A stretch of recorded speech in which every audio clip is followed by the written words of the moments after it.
She just wants to break us up because wants to come and get what I have. You have no car, you have no house, you're homeless. Baby, stay where you're at. He pays all my bills, and the car that y'all was in was mine. She's trying to lie and break up us. Like, I already told you I want my family back. She's over here trying to tell him that my son is not his. Mr. Nelson's the father. Why do you need a DNA test with Miss Patterson when you said you didn't sleep with him? I was trying to prove to him that he wasn't the father. You were sleeping with me behind Rachel's back at one point in time. Stop it. From her face, you could tell she was furious to her bone. Ms. Harden was present in court claiming that due to a misunderstanding, the defendant was denying her baby. Mr. Nelson, the defendant, on the other hand, claimed he was 1,000% sure the child wasn't his and could prove it. You have opened your case today in hopes of saving your relationship with the defendant. You say, due to a misunderstanding, he is now denying your 2-month-old daughter, Sophia Nelson. You are certain he is the father, and once proven, you want his help raising your daughter. Is that correct? Yes, Your Honor. If you were looking for some drama, you are about to get a whole lot of it from this couple. There seems to be a lot of chaos between these two. I mean, Mr. Nelson won't just not decide he doesn't want to take care of the child. Let's see how things got to the level they are. Delonte doesn't help me with anything. He doesn't help me financially. He won't pick up a dime. I go to the store. He won't watch her for 15 minutes while I get in the shower. He walk past her like she Casper. When she cry, he be like, hey, get your daughter. Your daughter crying. Your daughter wants you. Get her, get her. He don't help me at all. One, I don't see why I should have to do all of that if I'm not 100% sure. Now they have my spider sense up. What really happened to these two? Mr. Nelson did not even deny the fact that he had not been there to take care of the baby or even try to be a father figure. Judge Lauren had to ask what kind of relationship they had. Well, here's what they said. He came down to visit with his family members. We became friends first. I asked him, do you want to come with me or do you want to stay? How long was he there? He was there for a couple of months. I said you could come if you want to. I said, but the best choice for you is to stay home with your people. That's your what people. She wanted.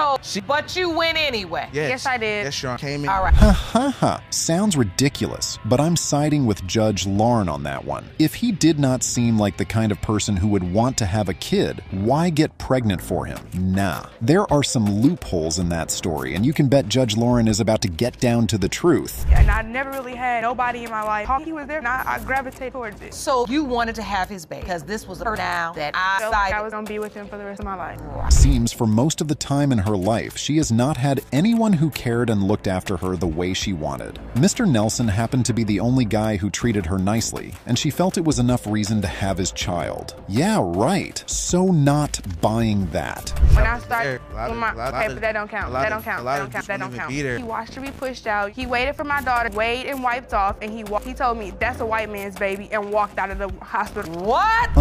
What? Ain't no way Mr. Nelson did that. I mean, it's okay to say the baby does not look like you. Everyone would understand that. But walking out of the hospital and just leaving her there? Man, that's just brutal, to be honest. What happened? When we were on the way to the hospital, I called him multiple times, said, hey, make sure you grab your ID to sign her birth certificate. He left his ID at home on purpose, bought an empty wallet. Well, on purpose. On purpose. Thing, yeah. So, Mr. Nelson, you say you didn't sign that birth certificate purposefully. Seems to me like Mr. Nelson has had his doubts for a really long time. I mean, come on, who goes out of their house with an empty wallet, talkless of going to a hospital where your child is about to be born? Well, he claimed to have proof as to why he did not sign the certificate, so let's hear him out. To Arkansas, got our own place together. Around that time, didn't have nowhere to go, so they wanted to come stay with us. But that being her ex-boyfriend, I thought it was disrespectful. I said no, she still went along with it anyway, and I found that suspicious because if that was your ex and y'all had relations, why would you want to be under the same roof as him with me? So I got mad and I left. I knew there was going to be some level of chaos for Mr. Nelson to reject the baby immediately after he was born. But geez, a threesome with her ex and his baby mama? Ms. Harden needs to see a doctor or therapist ASAP. I wonder how she's going to bail herself from that accusation.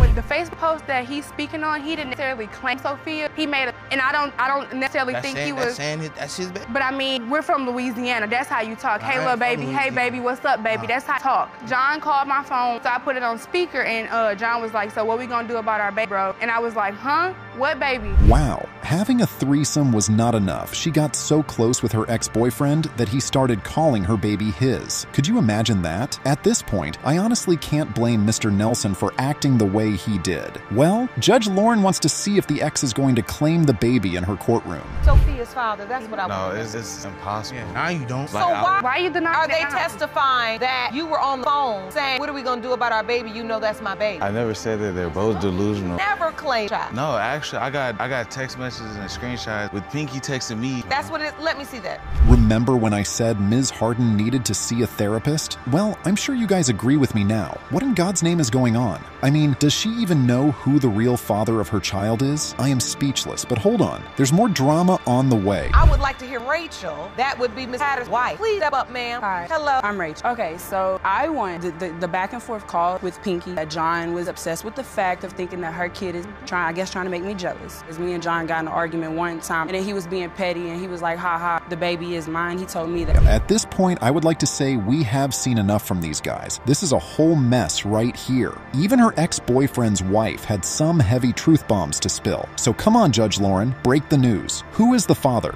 The biological father is Mr. Nelson. You are the biological father. First off, I just want to say I apologize to you for, you gotta see from my point of view, I just wanted to know the truth. Like, cause if I'm gonna be here. Ms. Commons told the judge that the defendant, Mr. Baker, had been denying her 2-year-old daughter and refused to help out in any way. Mr. Baker told the judge that he found out she had cheated on him and was not going to raise another man's child. Let's dive right in. You claim the defendant has been denying your 2-year-old daughter Breeze and refuses to do anything for her. You are furious and testify that you are certain he is the father and plan to prove that today. Is that correct? Yes, Sean. Mr. Baker, you claim you were a loving father for the first 1.5 years of Breeze's life. Ooh, this is why I love couples therapy. Whatever secrets you have in your cupboard, always find their way out of there. And in this case, MS Commons sneaked around and cheated on her man. I wonder what else she did. Tell the court why. Yana, I'm here today to prove Mr. Baker is the father of my daughter. Not only have he been there from day one, he signed her birth certificate, he went to every doctor's appointment. His family even threw her baby shower.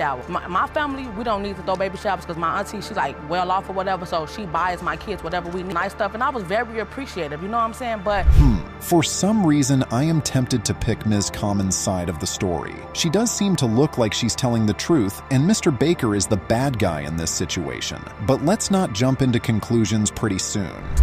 he'll say, go over there to your mom. That hurt my feelings when he be like, go to your mama, and she be like, I want you, and he just saying, go to your mom, go to your mama. Why are you telling her to go to her mother, and she wants you? That makes you emotional when exactly. She knows what she wants. It makes me emotional because the way she loves us, like she rubs our face, she rubs our ears, she rubs our skin. I'm pretty sure you have a lot of questions because I also do. From what Ms. Commons just said, it seems to me like her daughter and Mr. Baker had a lovely father-daughter bond. But what happened? Where did it go wrong? Because Ms. Commons seems to be very hurt. All right, well, first of all, I got doubts because everything that come out of her mouth a lie. All the stuff she did in the past from you can't hold just cheating with multiple people. Cheating with multiple people. I could catch her like if her phone bang, hide it. If my phone bang, you just want it. If my phone bang, it could be Jesus Christ. He gonna think I'm sleeping. Maha, I can't believe she just said that. Jesus Christ does not move that way, Ms. Commons. But one thing I can't deny is the fact that these two have had a lot of trust issues for some time now. Told me she was pregnant with Breeze. We found out together. I was like, is she mad? You feel me? How you know that? You've been messing with other guys, which I know this. Don't caught it and seen it on numerous occasions. I was like, well, I don't know, but if she is mad, you feel me? I'm gonna be there for you. I do want to be a good father to my kids.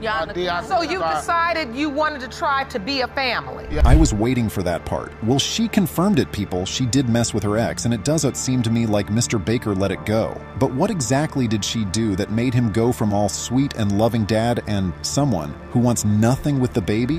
One weekend, right, Friday, I'm going out, I go hang with the homies or whatever, we out kicking it or whatever. I say no, because I'm finna go to a party or whatever. But at the same time, in my head, I'm like, yeah, I'm gonna go over there. But I'm trying to test her and see how loyal she is, You don't have to test nobody So that you're look, gonna... I know, but this is where at the time when I want to see whether I'm gonna want to be with her or not, see, can I trust her? But Mr. Baker has some real trust issues. I can't believe he just said he was going to test Ms. Commons to see if she was loyal before agreeing to be in a serious relationship. Now I'm so eager to know how that played out. Knock on the door, well, ring the doorbell, whatever. She come to the window, guy walk right out. Wasn't nothing open up in there that night, believe me. She Wasn't no say she legs ain't open did up that nothing. night. Man, if it was some legs open, I don't have Next day, Believe Next day, right? He called me, like, did you come here, you gonna come back over tonight? I did the same thing. I'm like, nah, I ain't gonna come over there, man. I ain't messing with you, feel me, like that. Oh, this just turned into some real deep mess. She had 2 different guys over and had oral sex with one of them. Ms. Commons does not joke around with her satisfaction, that's for sure. I mean, how do you explain 2 different guys in 2 different days? That's just crazy. And his daughter,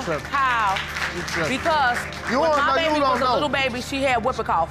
When I talked to the doctor said that down the line, whooping cough can cause some form of asthma. Go right up. He pulls out the asthma pump and hit the asthma pump. That's how I know for a fact that's his daughter. For a fact. I did what I did out of revenge. Was So not listen, right, but my because thing- you think, hold on, Miss Commons. And that's on period. What he said makes so much sense. Even though her baby has asthma, that does not mean the child belongs to Mr. Baker. She was still very intimate with the other guy before she had her baby. There's a high chance he could also be the father of the child. That's still open as well. We were both doing stuff. Don't make me a bad person. Play with my feelings. When it comes year old, greed is a recipe for disaster. Well, we were both doing stuff. Don't make me a bad person. I'm human just like you. I can't Period. trust her. All she do is I lie. can't trust you either. You slept with somebody on Valentine's. Ooh, looks like Ms. Commons was not the only one who was messing around. Mr. Baker also had some secrets in his cupboard he did not want anyone to know about. Well, Ms. Commons is fed up, and she is tired of looking like the bad person. Me and Mary been friends, best friends, for 10 years. And we used to run the streets together, which means like we was double date, kicking it, going back to the clubs and stuff. And to fast forward up after that, I want to fast forward to whether you think your brother is Breeze's biological father. Could this situation get any messier? Geez. First it was Mr. Baker and Ms. Commons fighting over who cheated and who did not. Now Mr. Commons and Mr. Baker's sister are about to get down. Come on, when does it end? I knew for a fact she was having sex with other guy. During the time Breeze was conceived. Absolutely. You say you know that for a fact. Yeah, because we'd talk on the phone too, and she'd tell me like, That's a you lie. know, I just left from my friend house, dude, and she'd tell me like, oh girl, his sex was that she was sleeping around. She know for a fact. All right, and you said that to your brother, you told him? Jesus, I think I've heard just about enough from these guys. Judge Lauren, please do everyone a favor and read the results. Mr. Baker, you are the father. Get a hug. I'm happy. Yeah, I'm happy with the result. Being that this was not her first time in paternity court, Ms. Elston appeared in court this time to prove that her husband was the father of her child for a second time. Mr. Elston, on the other hand, told the judge that he was positive he was not the child's father. You previously appeared in this courtroom with concerns surrounding the paternity of 2-year-old Carson. Let's take a look. We started sleeping together 2 weeks after we met. Well, who else did you have sex? You're now here hoping to save your marriage by proving your husband is the biological father of your newborn son. Talk about a mess. This right here fits the description of that without breaking a sweat. As you can see, the last time they were in court, things didn't turn out for the best. The fact that they are here again for the same issue with another child is just mind-blowing. Like shortly after Kason was born, he's been having paternity issues since we found out Carson was not here. He started saying that this baby doesn't look like he's not mine, and questions about the conception. He wants to leave his family all of a sudden just because paternity issues turned into Carson. Wow, really taking a turn for the worse. Mr. Elston, you felt like you had no other choice but to leave the home? I totally feel his pain, trust me. I mean, if this happened just once, you could say he would want to forgive her and let the whole thing die in the past. For the fact that it's happening again, I honestly can't blame him. The whole situation feels like it's repeating itself again. I don't feel like he's mine. They look alike to me, so they must have, and the baby names are, yeah, identical, and it's not telling me so. We agreed on the name. I tried changing the times. No, Your He Honor, told me he didn't want to change it. No, her friend chose the name, Your Honor. So the truth is, even the name triggers you Yes, because it's so close to Carson. This man right here is going through a heavy amount of PTSD. Just look at his eyes. One could even say he is scared to hear the results from the case. Ms. Elston did a real number on him. I can't even imagine what's going through his mind. So I was like, I can't leave work just to take you to the hospital. So she said, I'll call my cousin and see if he can take me. So when I get home, like, we just started arguing because I told her this just don't seem right to the hospital anyways. It was my ex. So no, Your Honor, that's not what happened. What happened was he was at work, so I had a friend come get me. But we all had, issues from the past of me cheating and all this stuff. Is it just me, or that just sounds like a big-ass lie? I mean, if she did not want any troubles, why did she not say it was her ex-boyfriend that was going to take her to the hospital in the first place? Ms. Elston, tell the damn truth. Yes, ma'am, because one day we got the argument bad and I left the house and she texted me and she was like, that's why Carson wasn't yours, Cason's not yours either. She said, I married you just so I could put you on child support, just in case you tried to leave me and, Why do you say that, Carla? She responds, he's not even your baby, just like Carson was. Oh my God, there is no way Ms. Elston could have said that to him. What was she trying to do? Scar him for life? Nah. All I can say is if she meant every word she sent in that text, she has to be the most heartless woman on the planet. I already know what to say to him. He had stayed gone the whole night, and he was out cheating and doing him, and he wants to sit up and say the Cason is not his, but... So you just said it this one time out of anger, you were just really angry. It happened multiple times, so this is not... I said it like 3 times in my pregnancy, yeah. Well, Mr. Elston, you submitted another text message. I'll reverse what I said last time. She isn't heartless. This lady right here is nothing short of evil. First, she cheats on him, and now she sends him a text saying she married him just because she wanted him to pay for child support. If he is not the father, he better get a divorce. Heard from both of them. Carly admitting to me that she was You don't sleeping. know me. I have not said nothing to you. Be real. Admitting to me Be that real. she was sleeping with other men around the time that she basically saying that Cason was not Ladarian's, that she was sleeping with other men, that... They look just alike. No, they don't. Every time that you would ask me, I admitted that Cason looked just like... That this is just the height of it all. I don't think I have heard or seen anything this messy in paternity court. Well, the only way forward is the DNA results. Judge Lauren, do your thing. Mr. Elston, you are the father.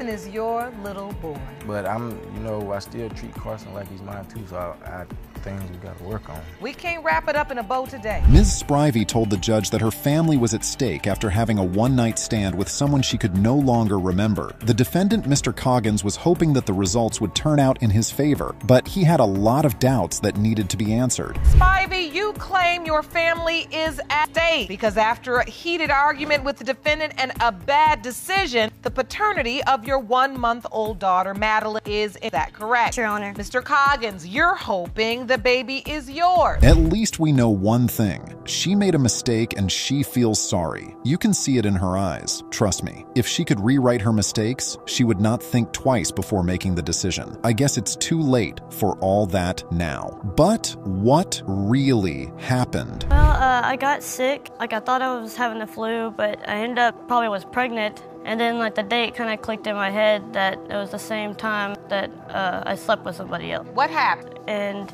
we had a really big one, and then it was just, I ended up storming out. That has to be the wildest thing I have ever heard. How do you just randomly sleep with someone you just met at an outing? That's just crazy on all levels. Mr. Coggins having his doubts is honestly very understandable. I would too if I were in his shoes. Do you remember about this guy? Anything? No. I think I remember his name, but I don't really believe its name either. So when you found out you're pregnant, you were happy. Kind of clicked that those dates were together, and I kind of sat him down, told him to remember that night that I was with my family members. I told him all about that story. Man, it only gets worse for real. She doesn't even remember the guy's name. I mean, I get the fact that she feels sorry for the whole thing, but still, that's just too much. I wonder what other crazy thing we are going to hear from her in this courtroom. I'm the birth certificate. They wouldn't let. Why? Well, they wouldn't let me because, she's actually married to someone else.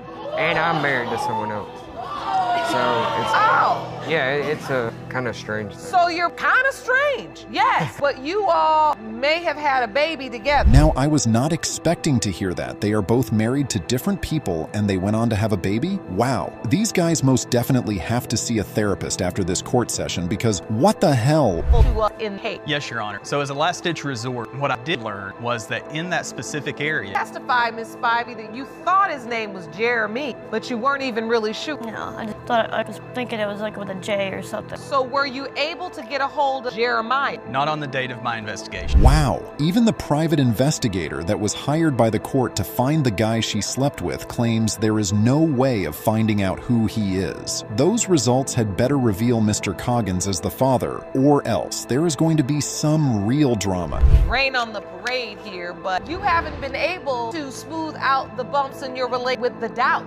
My question becomes, how do you smooth out those bumps and work through the relationship when you know it's not your biological child? I mean, we will work through it, you know, and just... Is there anything you'd like to say to Mr. Coggins before I go to the results, Miss Spivey? That's kind of cute if you ask me. Well, let's jump straight to the results, shall we? We have seen and heard enough. Let's find out if Mr. Coggins is the real father of the child. Mr. Coggins, you are the father.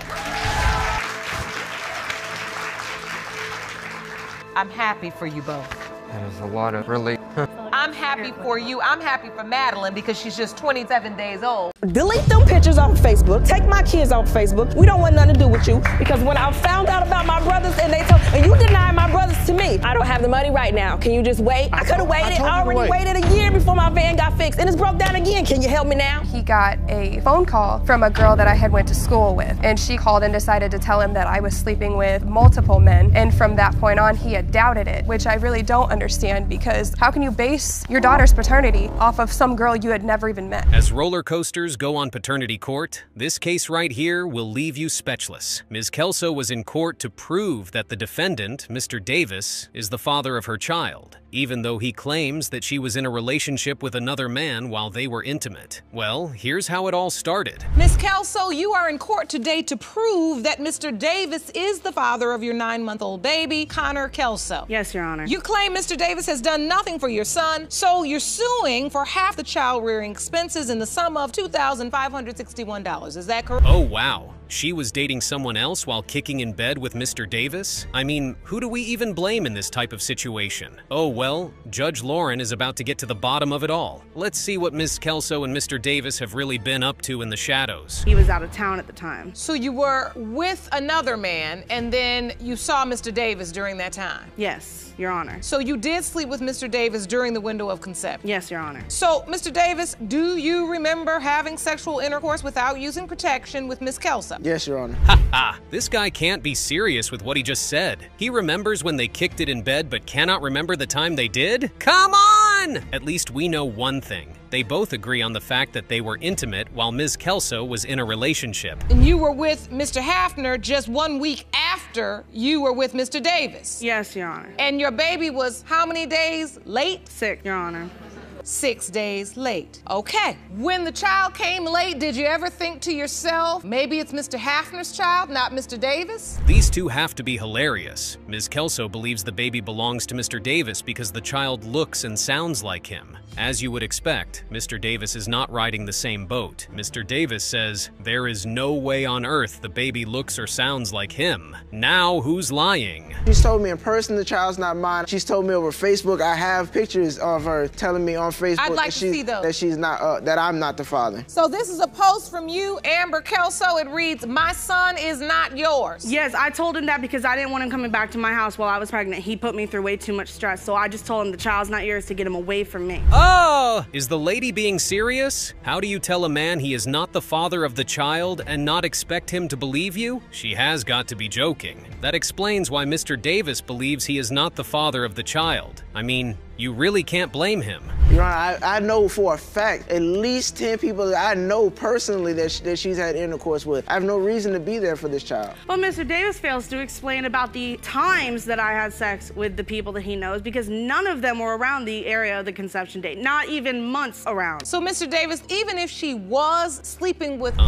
What? Did Mr. Davis just say she's slept with at least 10 people since he has known her? That has to be a lie. But then again, could he be saying the truth? I mean, they had a sexual relationship while she was in a relationship with another man. Today, I have to ask you, do you think baby Connor is your child? That's what I think. You do? Yes, Your Honor. And so, have you done anything for Connor thus far? Have you helped in raising him? Yes, Your Honor. I have been feeding him, being there for him. Mr. Davis is one hilarious man, but the look on Mr. Hafner's face says it all. He cares so much about the child. He's literally been the one taking care of the baby since its birth. Believe me, he would be heartbroken if he did not end up being the father. I mean, just around Mr. Hafner's family, that's it. Because you know, leading them to believe, oh, this is his family, you know, this is his child, yet I'm the father. Yeah, you know, yet the child looks just like me. Well, I mean, Ms. Kelso, that is an interesting point. On the one hand, you're saying he stresses you out and you don't want him to be around. On the other hand, you're accusing him of not helping. I'm siding with the judge on this one. If you don't want him around the child, why then is she claiming he is the father of the child? It does not make any sense. One thing is for sure, though, Mr. Davis does not want to be the father of the child.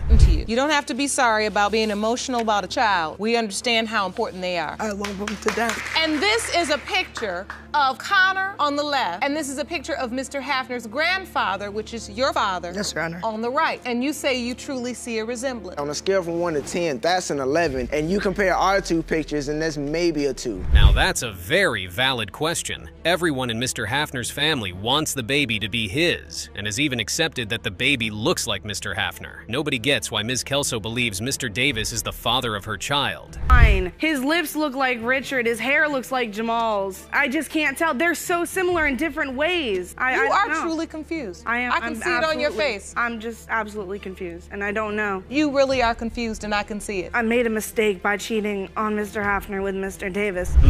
I guess we are at a crossroads. The only way out of this mess is to reveal the DNA results. Hopefully that clears the air and clears doubts from everyone's mind. Here's what the judge reveals in the end. In the case of Kelso versus Davis, as it pertains to 9-month-old Connor Kelso, as to whether Mr. Hafner or Mr. Davis is the biological father, it has been determined by this court. In this episode, it was a battle between a husband and wife and a mistress. Mr. Quarles and his wife were in court to deny Ms. Forrester's child. Mr. Quarles claimed that it was a silly one-night stand and that there was no way he could be the father of her child. Well, the roller coaster began like this. Mr. Quarles, both you and your wife have petitioned the court today for a DNA test for 4-year-old Sierra Forrester. You claim that due to a one-night stand, you are now in financial shambles caused by child support for a child you don't believe is yours. Seems like Mr. Quarles' family has zero peace since he had his one-night stand incident with Ms. Forrester. He claims all his money has been going toward child support for Ms. Forrester's child, and he is just tired of taking care of a child that is not his. Work to the other house, but how do I get put on child support and I ain't signed no birth certificate, I ain't doing, Well, you were named the father by default because you didn't show up to court. The address they had of record, the notice went there. You say you had moved, right, but they sent it to probably your last known address. Ha ha ha. Mr. Quarles has just been schooled on how child support works. I guess next time, when he decides to have a one-night, he is going to show up in court when they claim him as the father of the child. Go to jail. Yes, and next month I have a court date that they might just send me to jail for 6 months. All for a child that you don't believe is your biological child. Exactly. Because you missed a court date. You say you initially said he was not the father. Right. Then you changed it. Yes, ma'am. How did that happen? Because Miss Hernandez came up to me and asked me if he was the father. Wow. Looks like there is a lot on the line for Mr. Quarles. He better make things right so he doesn't end up in jail. Ms. Forrester, on the other hand, has a lot of explaining to do. I'm so not buying her story of claiming not to want to cause any trouble in Mr. Quarles' marriage. You're saying that it was more than one time. Yes, ma'am. And you asked the court to administer a lie detector test? Yes, ma'am. Jerome, do we have those results? So you volunteered for a lie detector test because you say you had sex with him more than once? Yes, ma'am. Mr. Quarles, before I read these, I don't know what the answers are and what the results are, but I just want to give you an opportunity. Oops! Let the truth out, Mr. Quarles. Quarles, lie detectors definitely do not tell lies. Seems like Ms. Forrester has been truthful all along. So why on God's green earth has Mr. Quarles been lying in the courtroom? We slept together on and off for about 3 months. And how often during that 3 months time were you intimate? About 5 to 8 times. So you're pregnant. You tell Mr. Quarles it's his child? Yes. What was his response? First. No, I told Yuri first. He came over that night and I showed him 5 different pregnancy tests. Let's just say getting the truth out of Mr. Quarles and Ms. Forrester is going to be one tedious job for Judge Lauren. These guys don't seem like they are ready to let the truth out. Believe me. Oh well, the truth always comes out in the end, doesn't it? Forrester, were you sleeping with anybody else besides Mr. Quarles during the window of conception? No, Your Honor. He says 2 guys said they were sleeping with you too. 2 black guys. He's the only black guy I've ever slept with my whole entire life. That's why What's the difference if they black, white, yellow, green? What's the difference? So you're saying the baby is biracial? Now that is just hilarious to listen to. But Ms. Forrester is right, though. It works both ways, so Mr. Quarles' wife can take a chill pill with the whole accusation. Even her husband isn't denying the fact that he slept with Ms. Forrester. Still by yourself? Yes, ma'am. Does he participate at all? He's only seen her 3 times since she's been born. And she's 4 now? Yes, ma'am. Did you tell Ms. Quarles, did you tell his wife you were taking the child to see him? I do not believe Miss Quarles knew that he was seeing her. Did you know he was seeing the baby? I knew about 1 time. At this point, let's just say the DNA result is the only way out of this mess, and most certainly the only way to get the truth out of them both. Well, here are the results. In the case of Quarles versus Forrester, when it comes to 4-year-old Sierra Forrester, it has been determined by... Do you know that feeling when your best friend goes running to your boyfriend to tell them all about your different escapades with other men? Well, Ms. Stremke knows that feeling very well. It all began like this. Mr. Jaramillo, you claim your doubt is valid because you were present when another man impregnated Ms. Stremke, and the family you thought you were building is not salvageable until you have DNA proof. Is that correct? Yes, Your Honor. So, Ms. Stremke, why is your family falling apart? Your Honor, I feel like my family is falling apart because my daughters are basically growing up how I had to. We didn't have both parents. That's right, Ms. Stremke. Children are extremely wise, and you don't want your child to grow up in that sort of situation. Mr. Jaramillo says this is regrettable, but he really can't do anything about it since paternity issues get brought up in fights. I feel that those are his kids. When you got pregnant with the oldest daughter, Naviana, what was the issue surrounding her paternity? I had just gotten out of a relationship with my son's father and had moved back to Iowa. Well, I ended up where I had slept with another man. And this is before me and Mr. Jaramillo had gotten together. But it was very, very shortly after that we got together. And it was like maybe 3 or 4 weeks. Now, Mr. Jaramillo had never met this friend before, but he believed every word she said. Ms. Stremke, of course, knew the friend in question and argued that it was all a lie. Which I really don't understand, because how can you base your daughter's paternity off of some girl you had never even met? Well, it was one of your friends, you know, you'd spent time with her. What did she say to you exactly, Mr. Jaramillo? She said that the baby that Ms. Stremke had been impregnated with wasn't mine, that she had been sleeping with numerous males. How long had you been together at that point? We had been together for 2.5, 3 weeks. Another thing is that Ms. Stremke and Mr. Jaramillo had only been together for about a month before Ms. Stremke told him that she was pregnant. To make things worse, Naviana was born about 3 weeks early, which makes it seem like the child truly doesn't belong to Mr. Jaramillo. About the time that the other males were present. I was upfront with you and told you that there was one other person before we had gotten together. You said one other person, and then came another fellow that your best friend told me about. I had never slept with anybody but one person besides you, and that was before we had gotten together. But Naviana is 4 years old. Did you ever attempt to have a paternity test back then? What about the second daughter? What doubts does Mr. Jaramillo have about her? And exactly how did he get those doubts? The answer will probably surprise you. It's like, okay, well, it wouldn't be the worst thing because we're getting along really well. The question of paternity is not being brought up anymore. And that's when we ended up deciding to spice up our sex life and everything, and we ended up having a female-female threesome with him, so he got to pick another woman, and it was what it was. We did it, and then it was maybe a couple weeks later it got brought up, it'd only be fair if we had a male, and you. Mr. Jaramillo's friend didn't come over for pancakes. He came over for a different sort of cake. Mr. Yaramillo invited his friend to have intercourse with his wife, and none of the 3 people involved used any sort of protection. It was a mutual suggestion between Amber and I. We had gone through it back and forth between Ms. Stremke and I. It was a toss-up back and forth. One minute she'd want to do it, the next minute she didn't. And from being with Amber, I know if she's going to do something, it has to be on the spot. All had sex. Did the friend use protection? Neither one of us used protection, Your Honor. Look, if you want to spice up your marriage, here's some good advice. Don't invite other people into it. If you want to add more excitement to your marriage, go see a movie, get on a jet, and go for a vacation. Anyway, let's find out who the child's birth father is. Mr. Jaramillo, you are the father. Oh my God, this is so good. This is so good. You look so relieved. I am.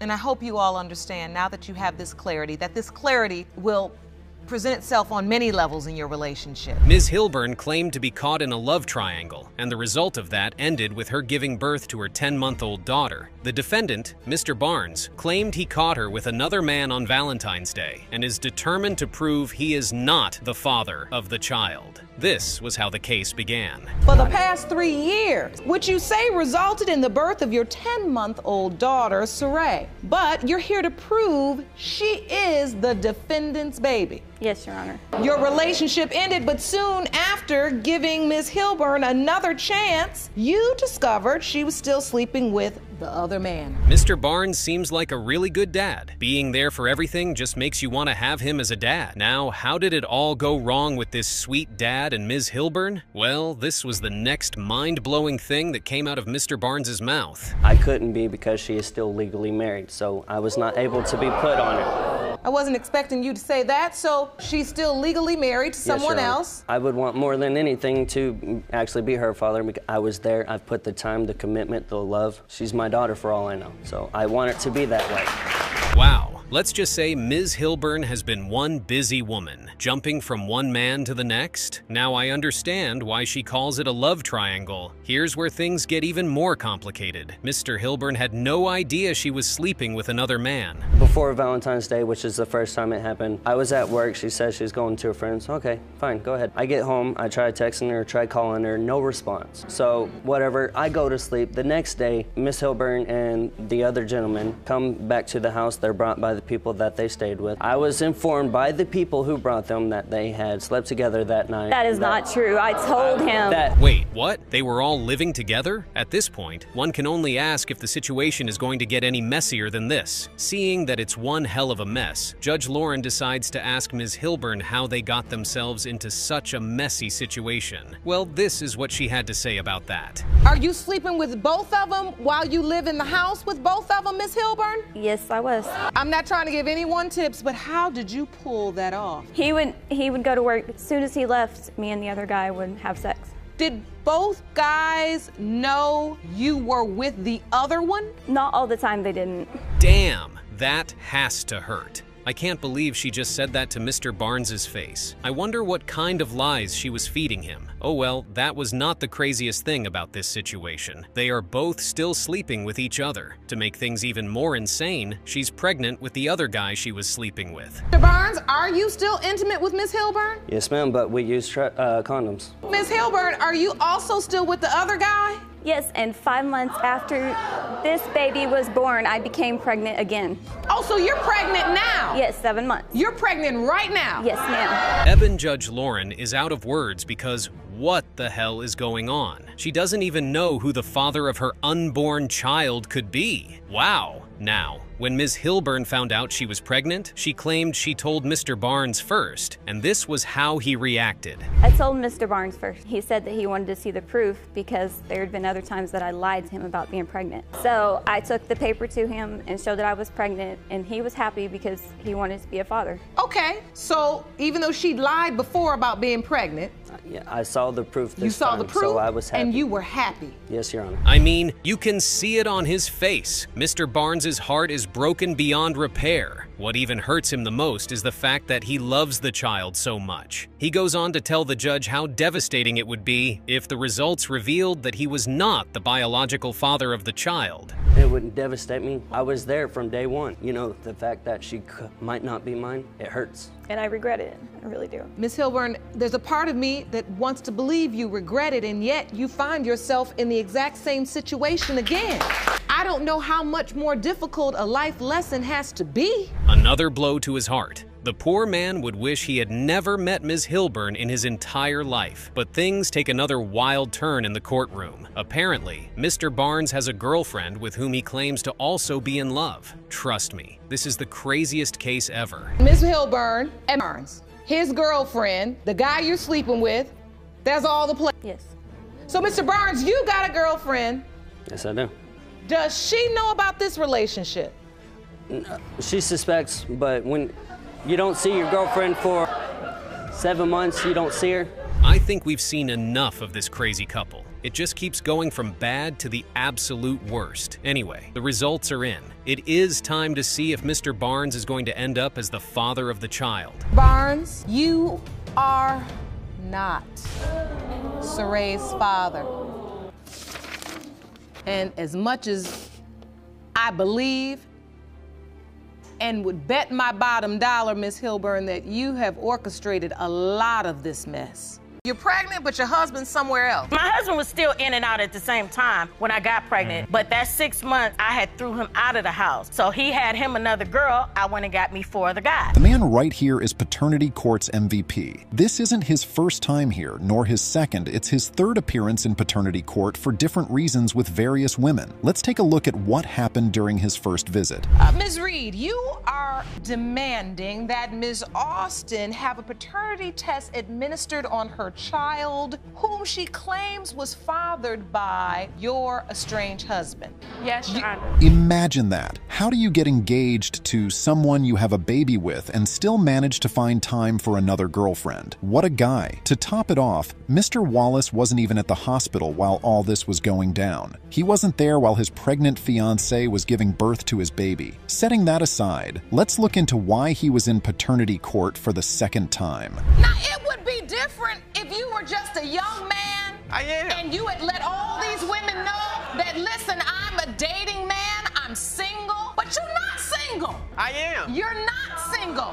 What a turnout of events. Today, however, Mr. Wallace is in court today to prove that he is not the father of Ronald. Now, here's a little plot twist to get the court case going. Miss Austin tells the court that she's here to test the paternity of Ronald, but she's currently pregnant with her third child for Mr. Wallace. Now, this man has been going back and forth with 2 women, as his current girlfriend is also pregnant right now. How does that even work? Because let me just say something, because last time I talked to you on the phone, you know I called you one day. You sounded so happy. You said you had your kids and you all were having a great day. And I have been talking about you nonstop since then. Now, the wild part of all this is the fact that they're here. If Mr. Wallace is obviously going back and forth between these 2 women, why does he have any doubt that baby Ronald is his? It's absolutely mind-numbing. You will not believe the answer that Mr. Wallace gave to the court. Because she's very promiscuous. When we was together, I had installed, it was like spyware on her phone. Every single thing about this man shows that he is a red flag. Everything. He could even be a psychopath. After installing the spyware into her phone, he got copies of her text messages and call logs sent to his email. He basically went full stalker mode on this woman. He claims that there were about 6 men she was on the phone with. Without any proof whatsoever, he adds that she slept with them all. What a guy. Miss Austin, were you sleeping with these men? No. Lie detector me, please, right now. How is you can't just be involved with all these different men without doing it? Oh, I'm not you. Just because you lay down with everybody who you talk to, because that's what you do. You and the Lord know you a slut. Well, oops. They went on bickering until Mr. Wallace eventually said he kept sleeping with Ms. Austin because she was easily accessible. Ms. Austin insisted that it was easy to access her because his current girlfriend, Ms. Roberts, allows him to. This led to a physical face-off between both women, led by Ms. Roberts. Unsurprising, she got removed from the courtroom. If Mr. Wallace didn't get both women pregnant for for him at the same time, nobody would need to be here. Actually, Raniel left his apartment and he moved with Kendra. Just out of the blue, he woke up and said, I'm gonna move with Miss Roberts now? Go with her. So what happened? You were being promiscuous, and I'm not gonna tolerate that. Great question from Judge Lake, very insightful. He goes on to say that although there are many glaringly similar features between him and Ronald, he has to judge Ms. Austin's behavior while they are together. He also has to consider the possibility of another man before he can consider the physical similarities between himself and baby Ronald. You couldn't forgive her. You all couldn't work through this. Instead, you just went to stay with Miss Roberts. And abandoned me and my children. That's false. The apartment that I have now is because I moved in because of Raniel. Because of Raniel. Raniel left me to go be with Miss Roberts. What an emotional situation this has suddenly become. If this man keeps putting these women through all this pain and turbulence, it's completely crazy that they stick to him and not let go. What could possibly be the reason? We get to know how Mr. Wallace feels about the entire situation. Hell breaks loose in court. Agitated.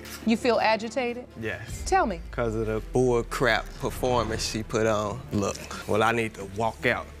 Let's sit here and finish it. Come on. Raniel, don't walk out again. You can stand up here. Do not repeat the same mistake as last time. The courtroom just got even hotter. If you thought Mr. Wallace was a psycho before, you definitely haven't seen anything yet. Mr. Wallace is escorted back into the courtroom after a short while, and Judge Lake tells him the much-needed truth. She is definitely not taking anybody's side, but only asking the needed questions. Now, after a long time, let's move on to the results. Mr. Wallace, you are Ronel's father.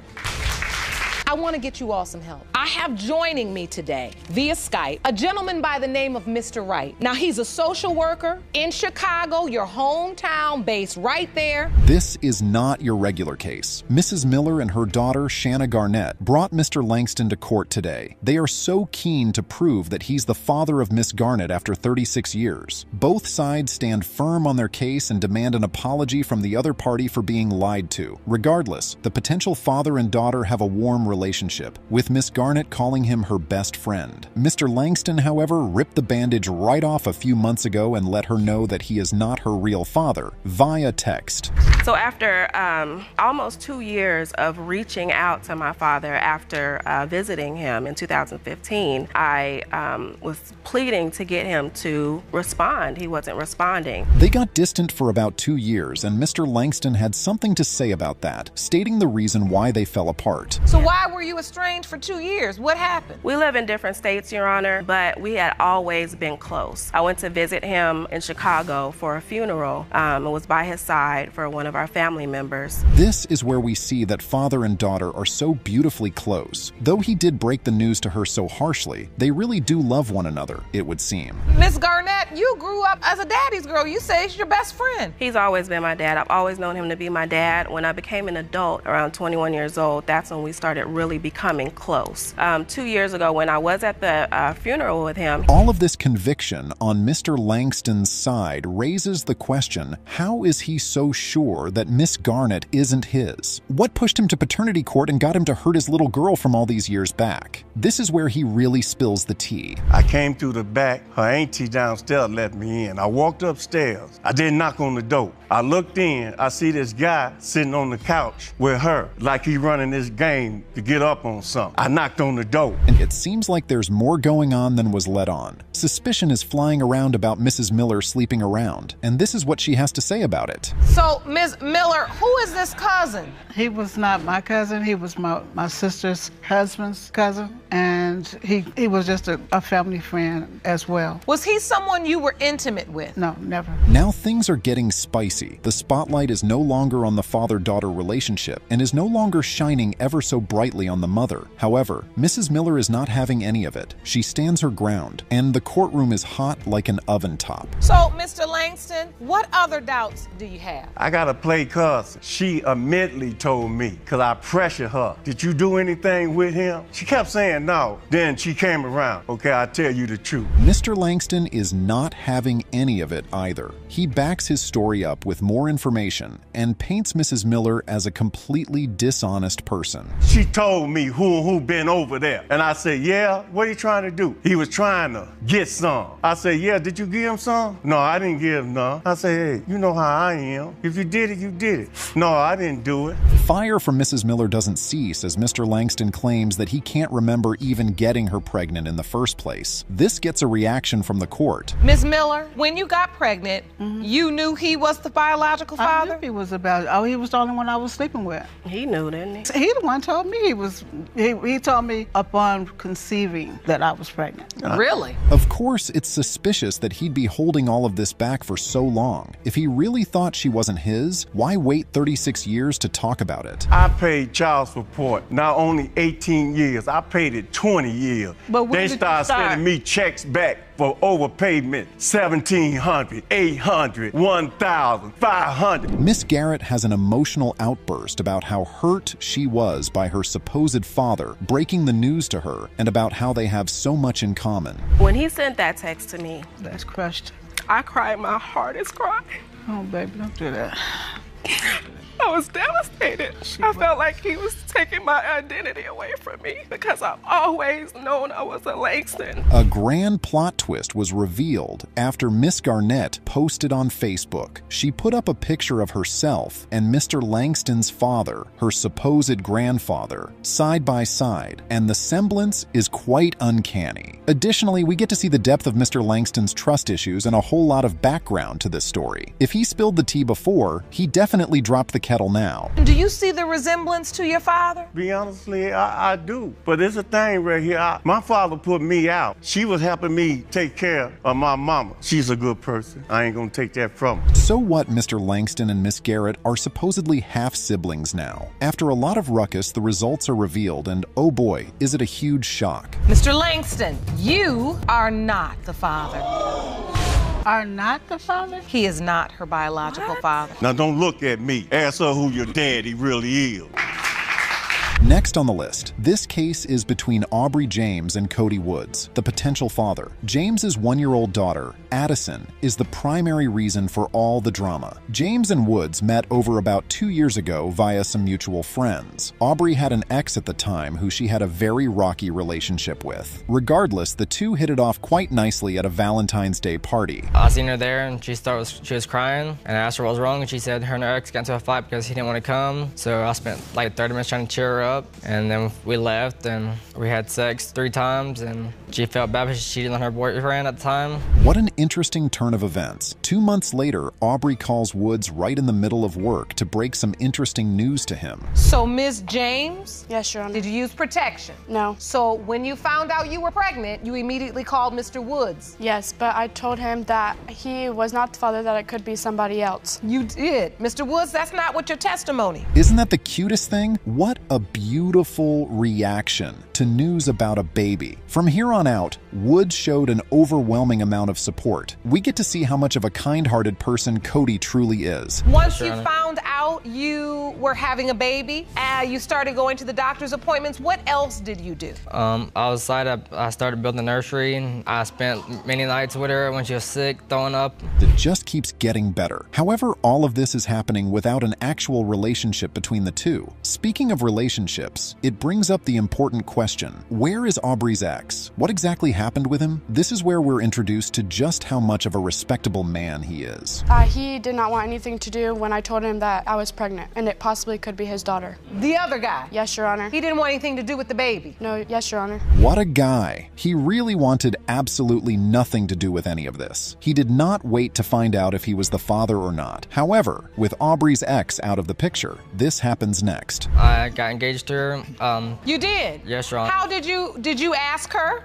Well, the only thing she could really keep down was chicken nuggets, so I took her to the restaurant and I proposed to her with chicken nuggets, and I said I'd be one happy nugget if you'd marry me. It's a popular belief that people should go out of their way with helicopters and diamond rings. Cody, on the other hand, gave the most intentional proposal that probably exists. This has to be the cutest thing. What a beautiful, cost-effective method. Not only is Cody Woods such a hopeless romantic, but he happens to be a great father too. Deep down in my heart, I feel like she's my daughter. I mean, if she's not, it's gonna break my heart. I mean, I've been through everything. I love this girl to death. Like, for the past year, I've been there. So for the past year, you've been there? Yes, and ma'am. you are certain you slept with Ms. James. What a nugget indeed. Unfortunately, everything seems to go downhill from here. Apparently, Aubrey knew that Cody had not been the father for quite a while. When she was asked about this, here is what ensued. So, Ms. James, if you had these doubts, why did you allow Mr. Woods to sign the birth certificate? Because he proposed to me and he knew that it was right to propose to someone if he wanted to take responsibility of the child. What an interesting thing to say. One could almost call Aubrey an entitled woman. It sounds as if she kept using him solely because he made himself available to her. Now, little Addison has a legal father as well as a biological father. What an interesting turn of events. If Aubrey knew he was not the biological father as she said she did, one would think she would just say so. Cody found out about this in the most dramatic manner as expected.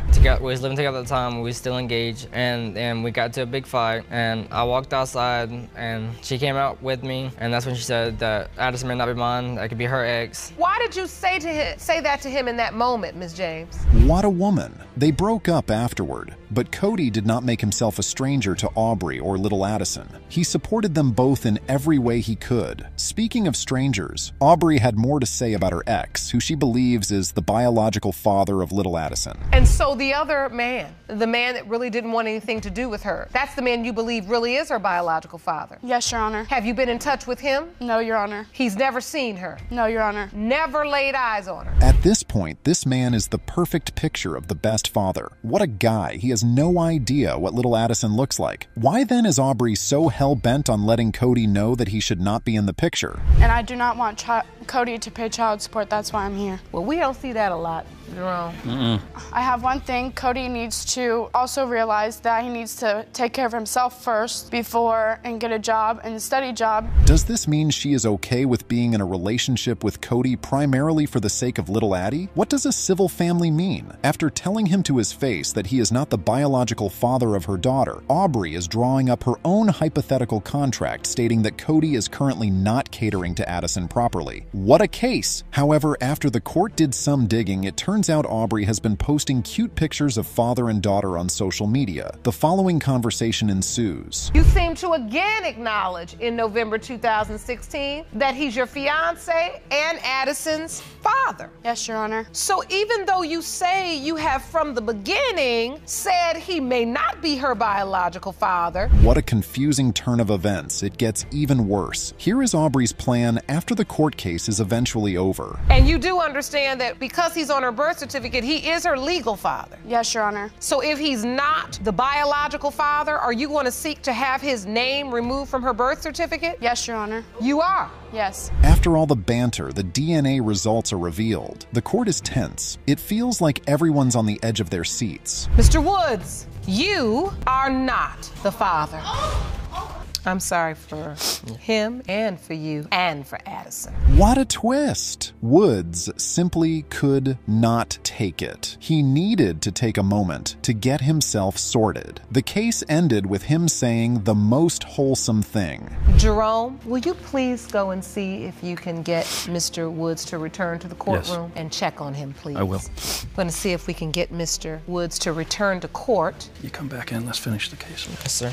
If you think you've seen drama in court, I can assure you that you have not seen anything yet. Usually, it takes two parents to biologically make a baby, right? Well, there are at least 3 parents on the table here. Mrs. Shaw, her daughter Kiona, and LeBron Matthews are in court for completely different things. Mrs. Shaw is here because she hopes Matthews is not Kiona's father. Kiona is here because she hopes Matthews is her father. Matthew is here because, oh well, he just got a new suit. After the way that things went with I see why you wore your little suit too now, Mr. Matthews. I said he's real ready for court, ain't he? In these court cases, we hear situations about baby mamas and exes being in court together. But this time, it's way different. The relationship between these two people that brought about Kiona is wilder than anything you've thought about, trust me. I turned around and I looked at his wife. And did somebody say wife? Yeah, they both were married. So you, and you had a husband? Yes. Yes. Oh, so you came to court with your wife? correct. No wonder you said you never had sex with this woman. What a wild turn of events. It absolutely sounds like a plot from a TV show. Like that was not enough. Matthews explains the entire relationship further. We both was having fun. We both was young, you know, and when she told me she was pregnant, I was too busy trying to enjoy myself because I wasn't trying to be with no one woman. I already had a wife. So the point is, when you stood in the courtroom with your wife and you said you never slept with Miss Shaw. With so many men in her life growing up, Kiona felt like she never had a father, regardless. This one thing constantly made her sad and needy of fatherly love growing up. She described it perfectly here. Being really uncomfortable, honestly. I felt like I was the stepchild. Like, you know, the way that he was with his other kids, he wasn't like that with me. So I wanted him to feel the way he felt about his other kids about me. I did, but I wasn't really there either. Speaking of the men in Kiona's life growing up, her mother, Mrs. Shaw, did not hold back. She kept them coming. He was not the only man that I had slept with. Were you honest about that to Miss Thompson, your daughter? Yes, she's known all her life. It seems like these two go way back in time. Matthews goes on about everything that happened during their relationship and how he reacted to her being pregnant for him. It's a no-brainer that they even have a baby in the first place, really. Because when she first told me that I was the dad, I didn't want to believe it because I was doing my own things. But every time I turned around, I was bringing you fish sandwiches when you was pregnant. Every time you turned around, you was like, babe, I'm hungry. And at the time, you had a husband, and here it is. Wait a minute, okay, but you had threw him out. If you think that's interesting, you will not see this coming. How exactly did a married man and a married woman have a baby for one another from an external party? Oh boy. Well, wait, I want to understand this. So you're pregnant, but your husband's somewhere else. Right.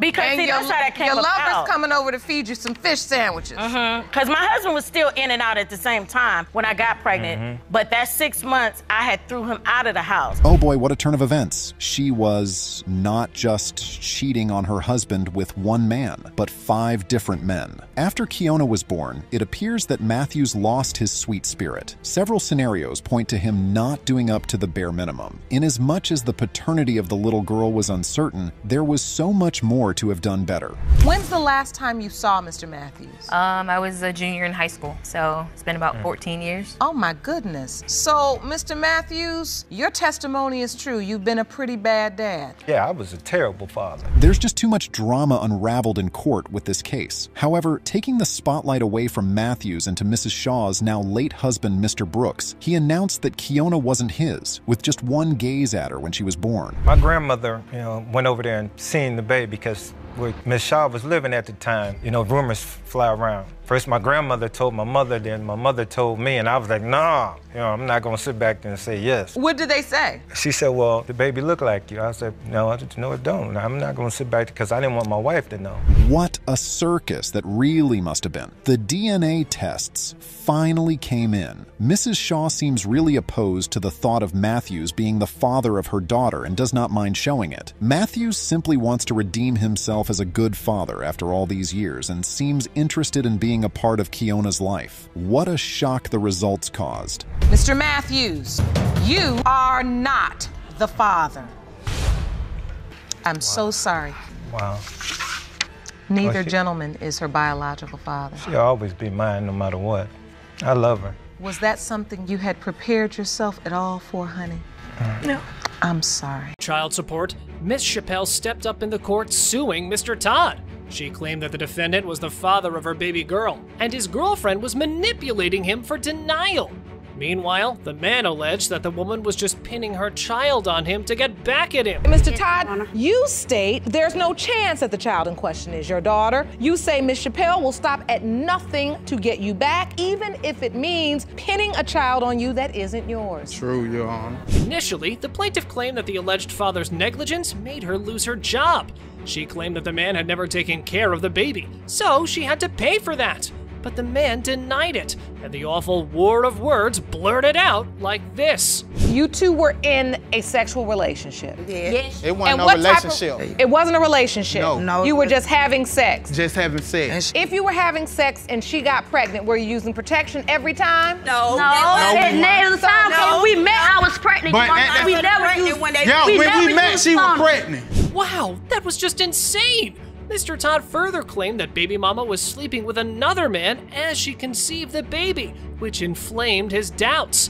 But it turned out that the man was still beating the girl because besides his main girl, he had several side chicks. She was messing around with other guys, and by me being young and just doing crazy stuff, I go and mess with her at the same time too. So she was messing with men all at one time. But this one never my girl. I was in a relationship with someone, and she was messing around too. She was having sex with other. I had a girl. Ms. Chappelle denied all the claims. She alleged that she was not messing around with any other dude besides the man standing at the podium. And this time, the man's girlfriend could not hold herself back. So she jumped in, and they started squabbling like this. Do you admit that you were having sex with other people in addition to Mr. Todd during the window of conception? No, Your Honor. She a liar. She was not even in the picture, Your Honor, so she has nothing to do with this. We was together here. 2011, I was pregnant when baby was already here when they met, Your Honor. All right. However, things took a worse turn when Miss Collins came into the picture. Further, it slipped that Miss Chappelle stole the phone and then took revenge for cheating by breaking their car windows.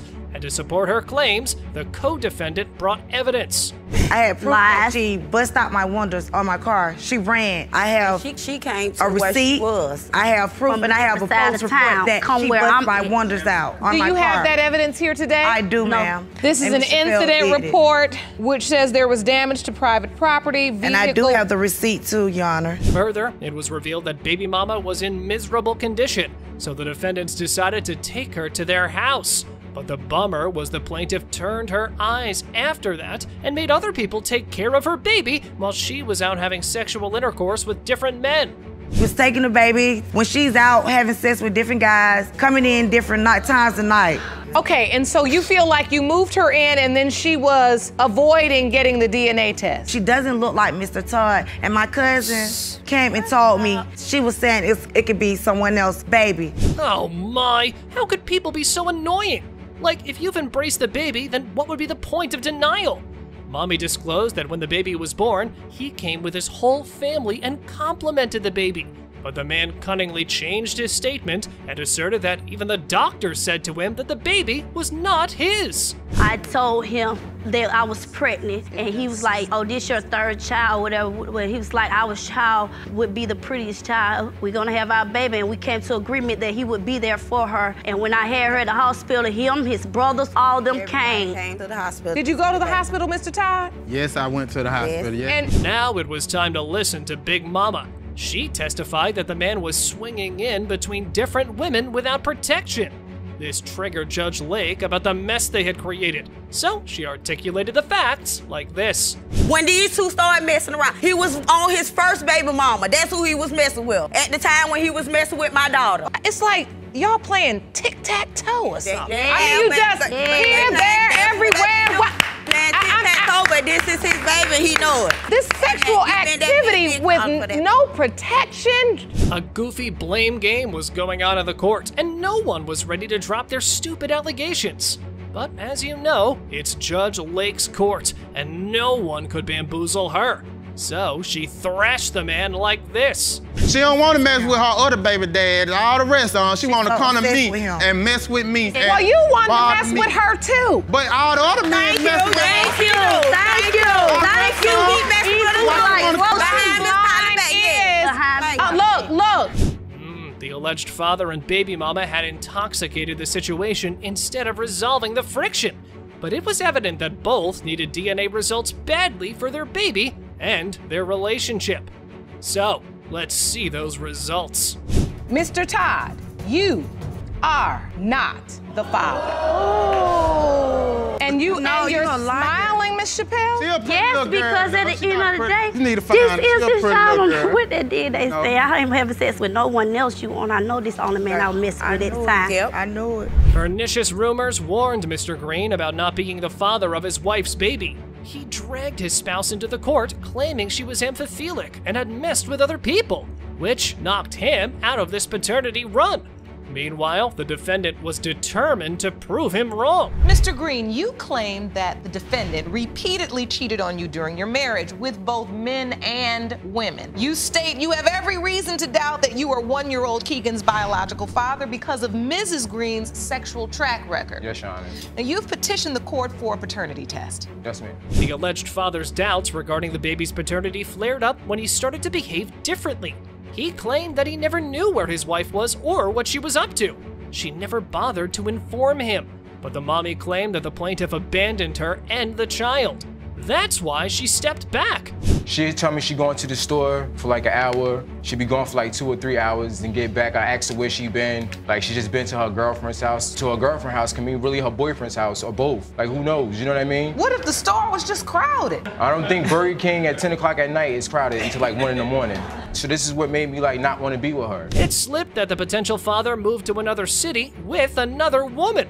But to defend himself, he claimed that when they broke up, the baby mama gave birth to another man's child, which tickled Judge Lake like this. Okay, and then there was another time where, like, I flew back from Atlanta. Like, we said we was gonna get it together. You know what I'm saying? I flew back from Atlanta, came in the house, where he we're left chilling. with another woman in Atlanta. Tell the whole story. We was broken up. You already had another child by somebody else. Okay. So what you mean? Yes, ma'am, I did. And he would have also had another child during that point. If Allegedly. still She another said, that child. was allegedly. That wasn't mine. That there is allegedly. still She was another mine. child What that kind is of possibly marriage is this? Further, the man revealed that he found the wrappers of the condom, which made him certain that his girlfriend had brought another man into the picture. But the woman stated that she had never cheated on him, and the other guy came when Mr. Green left for his baby mama. Like one time I came home or whatever from being like out or whatever, out of town or whatever, I came and was out kind of of rapping on town. the How floor. long were you out of town for? Where were you at when you were out of town? I was in Atlanta. Right, in Atlanta, right. Yeah, I was in Atlanta. With who? Were you in Atlanta with your son's mother, or were you in Atlanta visiting your son? There's a difference. However, the baby mama claimed that she had not dragged anyone into her marriage, and at the time she conceived the baby, she was intimate with the potential father only. But the man denied her testimony, over which she reacted this way. I had not been with anyone during the time that this child was conceived besides Oh, really? him. Somebody wasn't calling your phone? So, old boy wasn't keep calling your phone? do you get pregnant through the phone? You are certain Yes, that ma'am. during that time, even though you'd had sex with other men and women, during this time when this child was conceived, you were only sleeping with your husband? Yes, ma'am. The man claimed that people around town were sending him red flags due to his wife swindling. So his cousins put on their detective hats and found out that his wife had spent a significant amount of time in the men's barbershop. My cousin, them telling me that she be on the barbershops all the time, messing with this one, messing with that one. Like, Now, all of this was happening during the time the baby was conceived? Yeah, this is all around the same time, yes. Together. Or whatever, together. Yeah, we was part of having a good time together. But at the end of the day, I was about you, and that was that. He was about everything else. I didn't want none of that. The plaintiff alleged that his wifey had made him fall from grace, as she brought another woman for her husband to fulfill his desires. Oh gosh, this was hard to comprehend. What woman on earth asks her husband to bang another woman? That's gross. That was my first like sexual experience with 2 females and all that. She asked for all of that. He was there, that was her though. people's. He that was was her there. homegirl. Who does that? He was You know what there. woman brings another woman into the situation, into the equation? So That's now you two, and I as a didn't even married I didn't even like the female. Like, I during didn't the even like the time, Oh, he didn't like that female, Yeah. but he liked You it. don't like Let's get some order. Hold on 1 second. Nonetheless, the man claimed that his wife brought another into their marriage, which made him doubt the baby's paternity. But sir, no woman can father a child. Judge Lake reminded him of that too. And it turned out that the baby mama told herself that she was messing with another dude. During this time, you've heard rumors that she's sleeping around with other It was people. a female. She actually brought a female into the situation. You know what I'm saying? Like she brought. Well, she's not gonna get pregnant by a woman. I hate to break that to you. We need to understand what men have you heard. Because a female cannot impregnate anybody, and this is paternity court, so we need somebody to be a father. However, Miss Green testified that her spouse was just making things up. Yet she confessed about having a relationship with another. She claimed that the potential father had double standards, so he kept another going on. and even his claims sounded fishy. So Judge Lake hopped into it like this. He has double standards. Everything's cool as long as it's going his way. Why are you lying? You told me that. You told me that you was pregnant. You told me that you might be pregnant. Like, before you told me you might be pregnant by somebody else. You told me that. Really? Before I even flew back there. Yes, you did. Okay. You told me that. You just now saying that she told you that she may be pregnant before you ever flew back from Atlanta? Yes, Your Honor. Finally, to understand this paternity puzzle, Judge Lauren Lake summoned the witness. He claimed that baby mama turned up and brought numerous men into her bed. This triggered the judge, so she asked for an explanation like this. They both turned up, but she extra turned up. I believe I want you to explain to me in respectful language if possible. Okay. What turned up means. Enlighten me. No holds barred. Everything is a go. Sexually. Yes. Understood. Multiple partners. Vegas in the bedroom. Next, Mr. Green asserted that the baby's appearance had also pinched him, as the baby did not possess any of his features. He claimed that the woman had dated the typical black man and that he looked more like them. Huh. Man, didn't someone tell you that babies come in all shapes and colors? The child looks like you? No, their mouth is open the same with the same dun-dun look on their face. Like, come on now. But my baby don't look like you. He looks like a typical black male. Like, come on. Oh, you do too. Imagine that. Yes, and you've been sleeping with typical black men. You don't see any resemblance here? No. With all the testimony done, it was evident that nonstop bickering and allegations would not help them find the clue they were looking for. And the truth was sealed in the DNA envelope. So to end their paternity dispute, Judge Lake moved towards the results. Mr. Green, you are the father. Now turn up to that. You shouldn't be surprised. I'm not surprised, are you? You shouldn't be surprised. You shouldn't be surprised that I said something. I don't even care. I don't even care. It's okay. I just need my paperwork. Every girl grows up looking up to her father, and that was just the case for Miss Others. Growing up, she had a great relationship with her dad, but suddenly things took a pretty bad turn. It all happened when Miss Others' father all of a sudden started denying paternity. Poor Miss Others, just a teenage girl, had to struggle to accept this new reality. When my daughter was about 2 years old, she and I became intimate again, and she wound up pregnant. So of course I'm being excited, I'm there for her. There's a doorbell, and somebody's at the doorbell. This other gentleman comes in saying, "Where's my baby?" Saying that he was the father, and she's also telling me that I'm the father as well. Well, Mr. Bell has a lot to say. According to him, in the beginning, he believed that this was his daughter until he found out that the woman he had been involved with hadn't been very honest with him. So he met Miss Others at a McDonald's and gave her an ultimatum. He wanted a DNA test. He hasn't been there for me. I've been there for her, and I don't know what she's talking about. I haven't been there for her. No, you have not. You admit this McDonald's day happened? Probably. Probably. Can't recall that. Mr. Bell, if you forget a fact like that, your credibility is shot. No. That wasn't a topic of conversation when I met her at McDonald's. Now, Judge Lauren asks Mary, the mother, to step into the court, and she insists that she had always been honest with Mr. Bell. She had already told him that her first child might be another man's, but Mr. Bell claims she kept lying. So, who's being the honest one here?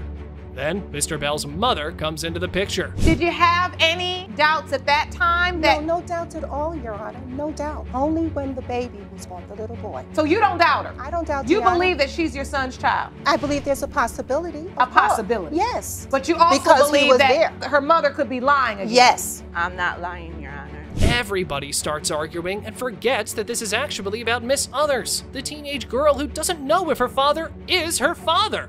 The judge asks her to share how it felt being at the center of so much chaos, and she says it was incredibly hard. She came to my job with my grandbaby and asked me for more money. I gave her the money. Her mother calls me and said, "Why did you give her money?" If you That's weren't not sure, true. You are lying. That's You already lied. That is not true. No, all you're doing is being a mama's boy. It all turns into a big mess, and Mr. Bell even talks about smacking the girl.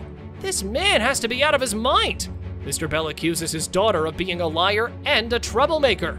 He keeps yelling in court, and after all this trouble, there's really only one way to resolve it. Mr. Bell, you are not. I knew it! Thank you! I knew it! I knew it! I told you! He's a liar! No, the liar! Who the daddy is! Thank you, Judge. Thank you so much. Told you, Tiana. Told you. 20 years old. I don't know, just try my hardest just to do what I can for him. Can you help her? I don't believe it, not one bit. If you looked up lie in the dictionary, your picture is next to it. And the worst part about it is now that the baby is not yours, see somebody like you. Hey, take me off child support, baby. It's nothing to dance about, it's nothing to laugh about. Your future was on the line because of your bad decisions. Now you should be ashamed of yourself, not sitting around dancing. Ahmad is in court to prove he is the father of 22-month-old Nave. When Day gave birth to Nave, Ahmad was thrilled at the prospect of being a father. So it shattered him when Day revealed that he was not Nave's father. It even hurt him more because Nave is his first child. To be my first child, so I was overjoyed. She couldn't work, so what I did, I tried to do as best as a man that I could do. And so you found out she was pregnant and you were excited because this was your very first child. Yes. This was like my second chance, you know, to have a child. Now I come to find out that... Poor man. He has come a long way, only to have what he adored so much taken away from him. Ahmad said he and Day had been in a relationship before this, but Day insisted it was just a friendship and that she had told him the baby might not be his. I told him the truth from the beginning, that she might not be his. And he said he wanted to be her father. Talk to me about the relationship from your point of view. It was more of a friendship for me. I loved Mr. Ahmad, but I wasn't in love with him. It was just, he was there for me, and I needed somebody to be there for me. Ladies and gentlemen, that began a whole ruckus between Ahmad and Day. It got to the point that Day started getting upset by the accusations. Oh, you were in a relationship, you think you got a girlfriend. Right. You're saying now, Ms. Day, I really wasn't in love with Mr. Ahmad, but he was a good friend. We were having a sexual relationship. Yes, Your Honor. And then what happens with the relationship at that point? She was at my residence. That's not true. We didn't even get along that much. I was not at his house. I mean, somebody just had to say it. Day repeatedly states that they had conflicts and arguments about the baby, often resulting in Ahmad kicking her out of his home. However, Ahmad denies these claims. Despite the judge repeatedly asking him if he was confident he had never heard Day tell him about another possible father, he continued to deny ever being told. Just feel like my intentions to find out the truth for this baby. Right. She's calling it a friendship on different pages. You all are in different books. And I don't mean it to be funny, because a lack of communication, I mean, it is always running as an undercurrent in paternity situations. At this point, Judge Lorne was tired of their unmatching stories. She decided to switch the direction of the testimonies by asking them to tell the court about the day of Nave's birth. Regarding this story, the pair seemed to get the facts straight. There were no conflicting responses regarding Ahmad's presence that day. You're saying you did not hear her say there was another possible father? Never known another man. She's been... That's not true. I went to work. I disagree with that. I feel like you're trying to make me feel some kind of way, because if I was such a good friend, no, ma'am. That right there is a false statement. How is that even possible? The judge needed clarification, so she contacted the hospital for more information. According to the hospital, it was confirmed that a man cannot sign a child's birth certificate without the knowledge of the baby's mother. You know what? Let's hear from the horse's mouth. The entire time she was pregnant, I cut the umbilical cord, I signed the birth certificate. Matter of fact, her mother picked me up to go have when the baby, her own mother. I asked him not to sign my baby's birth certificate until we get a DNA, and he did it anyway. Sign a birth certificate? I didn't let you. You did it on... So if Day did not give the nurse Ahmad's name as her baby's father, how did Ahmad's name get on Nave's birth certificate? Well, we're about to find out now. The hospital where Nevaeh was born, the procedure is when she is asked to fill out a form for the birth certificate, including cannot sign the birth certificate. Were you ever given the information card, but you did not put his name? No, I did not, because he was there. The other person was not there. So you gave the child his last name? Another individual is involved. What's more troubling is that Day placed Ahmad on child support and has depended on him since Nave's birth. Given these circumstances, it's understandable that Ahmad believes he is Nave's father. Moreover, the court investigated Miss Day's social media and uncovered evidence that could contradict everything she's been claiming claiming about not naming Ahmad as her child's father. Mr. Ahmad, do you remember the nurse saying, "Are you the father of the child?" And you said yes. We were at an administration desk. Drugged up, like I was. Like demean you. Why do you believe that? Because she looks like his kid. She looks like him. She don't look like Mr. Ahmad at all anymore. This is why they say the internet never forgets. Why? If not anything, that post was enough for Ahmad to conclude he is Navaya's father. However, Day disagreed, alleging that Ahmad had neglected Navaya for months. She mentioned that another man had taken over paternal responsibilities during this time. So who might this other potential father be? Did a little investigation of your social media. Some very interesting posts. Yes. Is that Mr. Ahmad in the picture? Yes, I said she looked like him at first, but she doesn't anymore. As she get older, she looked more like the other man. You're affirming his belief. Day has done a number on these men. The other man also appears quite perplexed. It's mind-boggling that she's kept them uncertain just to fulfill her desires. Initially, Ahmad was her friend supporting her, and now Mr. Flowers is her best friend, who is now possibly Navaya's father. At this point, Ahmad is dumbfounded. Does this testimony surprise you, Mr. Ahmad? I don't know this man. I'm out of this situation now, and my main deal is, what is the paternity of my baby? Mr. Ahmad stepped up, and he was taking up the slack. I never really forced that on him. He did all that on him. After making both men think they could be Navaya's father, you now say they are involved by choice. I'm done with this. Everyone just needs to hear the DNA results so they can move on. Are you curious about the results? Let's find out. Ahmad versus Day, pertaining to whether Mr. Ahmad or Mr. Flowers is the biological father of 22-month-old Nevaeh Ahmad. You all are going to have to return to your home state and try to get this taken care of. Mr. Ahmad, are you all right? In this episode, the situation is quite messed up. Taylor had a sexual relationship with her mother's boyfriend, Mr. Chenault. Now, she's in court to establish Mr. Chenault, not the other man she was involved with, as the father of 3-month-old Zayden. The challenge is that Mr. Chenault is denying paternity, despite Taylor's efforts to prove otherwise. You admit you were intimate with your girlfriend's daughter. You say you strongly doubt you fathered her child. We'll meet her in a moment. In a sexual relationship with your girlfriend's daughter. It started out as a text message, Your Honor. A few days later, she had on... Chenault's behavior is appalling, and it worsens with his shameless actions. His involvement with Taylor lasted about 6 months until Taylor's mother, Christine Bogardus, discovered their inappropriate relationship. How did Christine learn about this secret? Let's uncover that. He had kind of manipulated both of us, saying that I told her about what we did and I never said anything, and she said that he told her about when she's not there, she left to go somewhere, sometimes when she's sleeping. In her house? Yes, Your Honor. That's shocking. Christine caught Chenault and her daughter during their sneaky meetups, not during the act. However, this discovery didn't lead to an immediate breakup. Christine was only angry with Chenault for a few days. Meanwhile, Taylor discovered she was pregnant but was unsure of the father then. It could have been 2 guys. Which 2? Mr. Chenault and another guy. And I had to sneak out and go tell Mr. Chenault. You were honest? Yes, Your Honor. So, Mr. Chenault, I'm guessing at this point, hoping... Actually, Your Honor, no. That's quite absurd. At this point, the judge had to involve Taylor's mother, Christine. In court, Christine recounts her suspicions about her daughter and Chenault and how long she had been aware of his questionable behavior. Here's what she shared. Because my daughter was acting funny.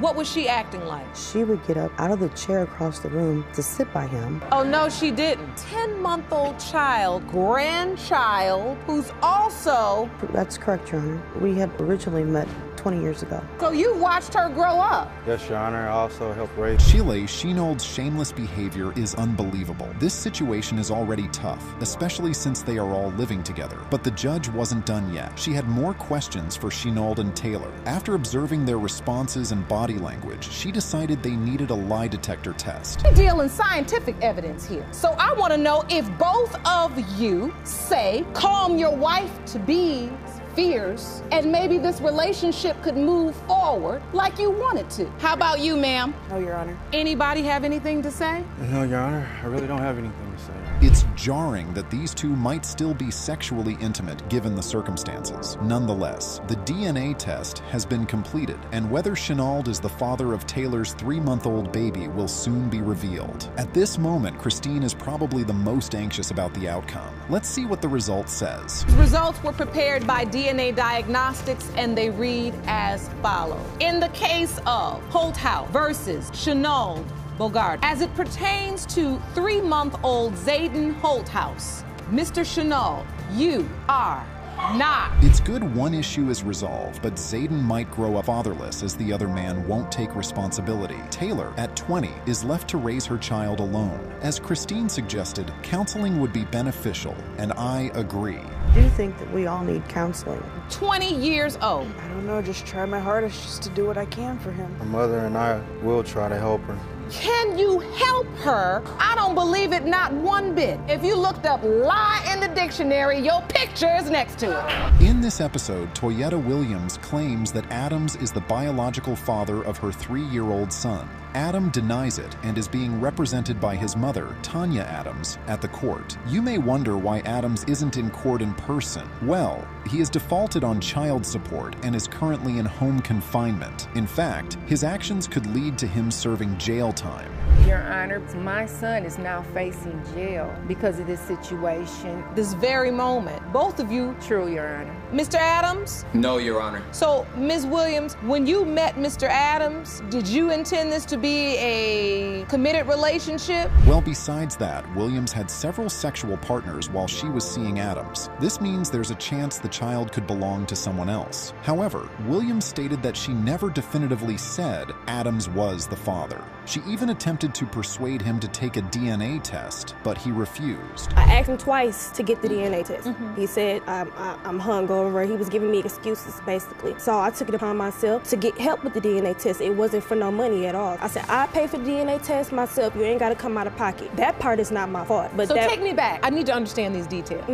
Oh, so that's how Adams got involved. Regarding his current home confinement for unpaid child support, Williams sought assistance for her baby from the state. When asked to name the potential father, she mentioned Adams's name. And since he failed to appear in court, he was automatically declared the father. So you didn't show up that day and you were deemed the father by default. Ms. Adams? Yes. Tell me how you heard about all of this. My daughter was kind of close to her. They worked together, and I overheard a conversation on the phone. I guess they were supposed to meet or whatever, and she must have met when she... Since Williams denied ever saying that, Mrs. Adams told the court of another scenario. She stated that one time she went to the department store where she ran into a heavily pregnant Williams with a man who wasn't her son. So what happened during this encounter? Let's hear directly from the horse's mouth. He was with a guy. She was around 9 months pregnant. And I asked her to sit down and talk to me. So you don't remember this happening? Matter of fact, I take that back. I wasn't 9 months pregnant. I was still in the middle of the pregnancy, and that's when I told you of when I was with my ex, and I thought, yes, I do. Oh, Mrs. Adams is revealing a lot of secrets right now. However, Williams continues to deny all the accusations. She mentions that she now has a stable job and strives to be a better mother. Satisfied with Williams's statement, Judge Lauren decided it was time to hear Adams's side of the story. Let's see how that goes. Was it your understanding that you may be the father or that you were the father? You didn't believe that? No, Your Honor. Why?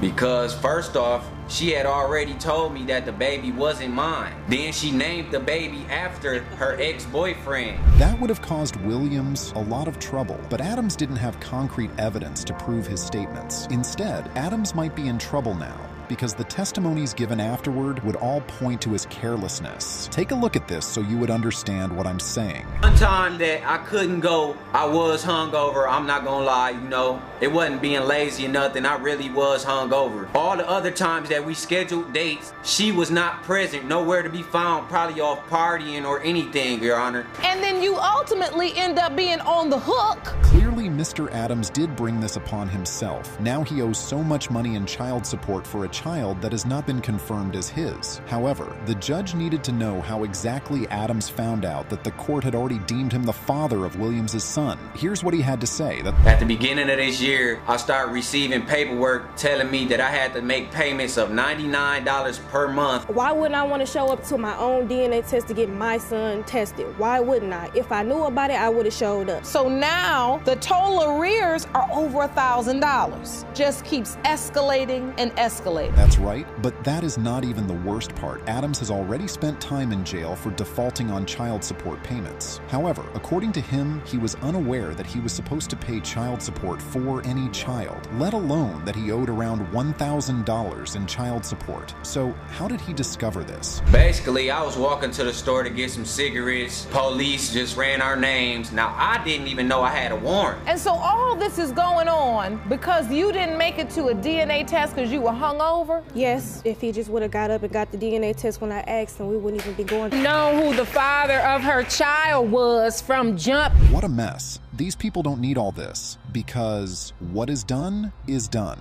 All that's left is to find a way forward. Moving on, the judge examined pictures of the baby and Adams for similarities. Let's see how that goes, shall we? Williams, as you look at Lil John, do you see Mr. Adams?